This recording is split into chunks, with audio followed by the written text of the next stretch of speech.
Hi friends, ফ্যামটেড kitchen হাউসে সকলকে স্বাগত জানিয়ে আমি নন্দিনী আজ আপনাদের সাথে শেয়ার করব চিকেন টাংরি কাবাব। কোনো রকম তন্দুর বা মাইক্রো ওভেনের সাহায্য ছাড়াই গ্যাস ওভেনেই আজকে আমি এই রেসিপিটি আপনাদের তৈরি করে দেখাবো। রেসিপিটি শেষ পর্যন্ত দেখার অনুরোধ রইল। রেসিপিটি যদি ভালো লেগে থাকে আমার চ্যানেলকে সাবস্ক্রাইব করবেন আর পাশে থাকা বেল আইকনটি প্রেস করে দেবেন নতুন নতুন রেসিপির আপডেট যাতে সবার আগে আপনাদের কাছে পৌঁছে যায় সেই জন্য। তো চলুন রান্নাটা শুরু করা যাক। আমি এখানে 5টা চিকেনের লেগ পিস নিয়েছি এবং লেগ পিসের দুপাশ থেকে এইভাবে একটু কেটে নিয়েছি যাতে মশলাগুলো ভালোভাবে চিকেনের মধ্যে ঢুকে যায়। দুপাশ থেকে না চিড়ে দিলে কিন্তু মশলা ভালোভাবে লেগ পিসের মধ্যে ঢুকবে না, সেক্ষেত্রে কিন্তু কাঁচা কাঁচা লাগবে, তাই অবশ্যই করে দু সাইড দিয়ে চিড়ে দিতে হবে। এবার আমি এর মধ্যে দিয়ে দেব মশলা। দিয়ে দিচ্ছি 1.5 চামচ মতো আদা রসুন বাটা, 2 চামচ টক দই, আর দিচ্ছি 2 চামচ ফ্রেশ ক্রিম। আমি এখানে আমুল ফ্রেশ ক্রিম ব্যবহার করেছি।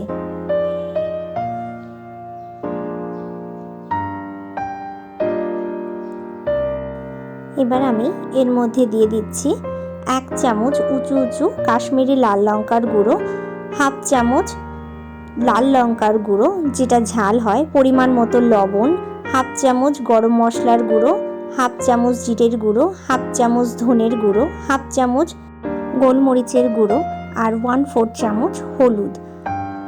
আপনারা ঝালটা যে যেরকম খেতে পছন্দ করেন সেই অনুসারেই গুঁড়োটা ব্যবহার করবেন। দিয়ে দিচ্ছি 1/2 লেবুর রস, এখানে আমি পাতি লেবুর রসই ব্যবহার করেছি।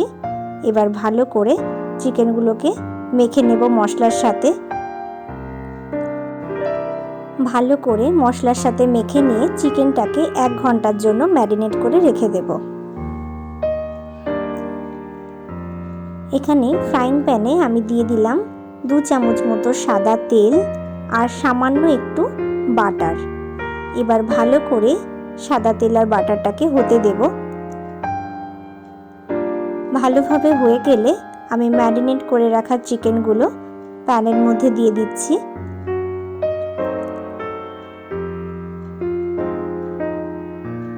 মশলাটাও আমি দিয়ে দিচ্ছি।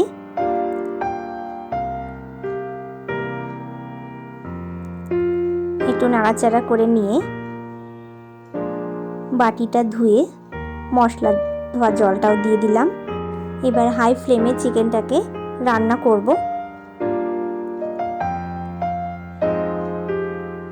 ভালো করে ফুটে উঠলে আমি চিকেনটাকে একটু উল্টে পাল্টে দিচ্ছি যাতে চারিদিক দিয়ে হয়ে যায়। সামান্য একটু চিনি দিয়ে দিলাম। চিনিটা পুরোটাই অপশনাল, আপনারা চাইলে নাও দিতে পারেন।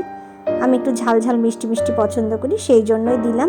ভালো করে ফুটে উঠলে গ্যাসের ফ্লেমটাকে লোতে রেখে আমি ঢাকা দিয়ে দিয়ে চিকেনটাকে রান্না করব যতক্ষণ না চিকেনের লেগ পিসগুলোর কালার একদমই চেঞ্জ হয়ে যায়। আবারও আমি উল্টে দিচ্ছি। চিকেনের লেগ পিসগুলোকে উল্টে দিয়ে আমি আবারও ঢাকা দিয়ে রান্না করব। দেখুন চিকেনের কালারটা কিন্তু অনেকটাই চেঞ্জ হয়ে গেছে।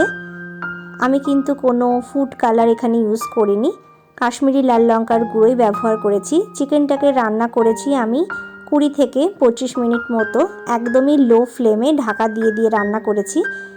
এইভাবেই রান্না করতে করতে দেখুন একদম মশলাটা শুকিয়ে এসছে, চিকেনগুলোও একদম ভাজা ভাজা হয়ে গেছে। এবার আমি গ্যাসের ফ্লেমে একটা তার জ্বালতি বসিয়ে হাই ফ্লেমে চিকেনগুলোকে এইভাবে পুড়িয়ে নেব। হাই ফ্লেমে আমি ভালো করে পুড়িয়ে নেব। এইভাবে পোড়ালেই স্মোকি ফ্লেভারটা খুব সুন্দর চলে আসে।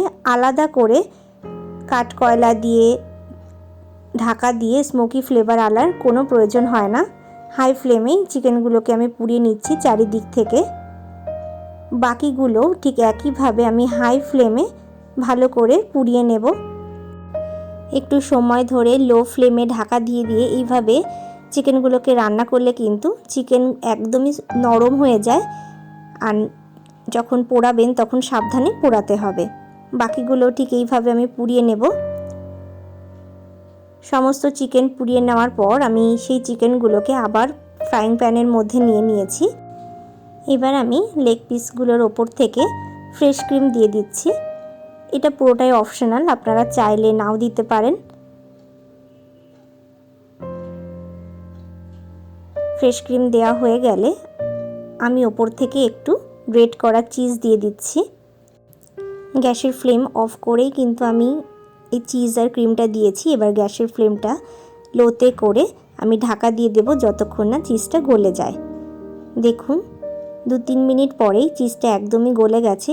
চিকেন টাংরি কাবাব একদমই রেডি সার্ভের জন্য। আপনারাও বাড়িতে ঠিক এইভাবে ট্রাই করবেন। আশা করছি আপনাদেরও ভীষণ ভালো লাগবে। রেসিপিটি বাড়িতে ট্রাই করে অবশ্যই কমেন্ট করে জানাতে ভুলবেন না আপনাদের কেমন লাগলো। রেসিপিটি যদি ভালো লেগে থাকে লাইক করবেন, শেয়ার করবেন। ভিডিওটি শেষ পর্যন্ত দেখার জন্য অসংখ্য ধন্যবাদ।